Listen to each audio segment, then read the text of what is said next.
How to make full screen TikTok video CapCut.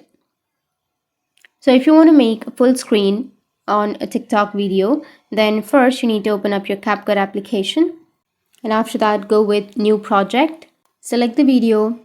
Once you've selected, now here on the bottom you will have a ratio option, so tap on the ratio.